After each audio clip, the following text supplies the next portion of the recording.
Nikita Willy melahirkan anak pertama. Indra Priawan berterima kasih ke Dr. Thais Aliabadi. Indra Priawan memberikan gambaran terbaru setelah istrinya melahirkan anak pertama pada tanggal 7 April waktu Los Angeles. Melalui Instagram Story, Indra mengunggah foto Nikita yang masih terbaring di ranjang perawatan, didampingi dokter dan suster yang menanganinya. Diketahui, Nikita Willy mempercayakan Dr. Thais Aliabadi untuk persalinan perdananya ini. Thais merupakan dokter kandungan yang membantu persalinan artis Hollywood seperti Chrissy Teigen sampai Kylie Jenner. Terima kasih telah menjadi bagian dari kelahiran anak kami. Dokter yang luar biasa @Thais Aliabadi dan perawat yang luar biasa @mjriper, tulis Indra Priawan di akun @inpriu, Sabtu, tanggal 9 April tahun 2022, waktu Indonesia. Nikita Willy melahirkan anak pertama yang berjenis kelamin laki-laki dengan berat 3,25 kg.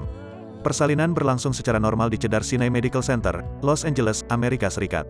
Anak pertama Nikita dan Indra itu diberi nama Isa Sander Joko Sutono. Rumah sakit tersebut berpredikat salah satu rumah sakit terbaik di Amerika, bahkan menjadi langganan artis-artis papan atas.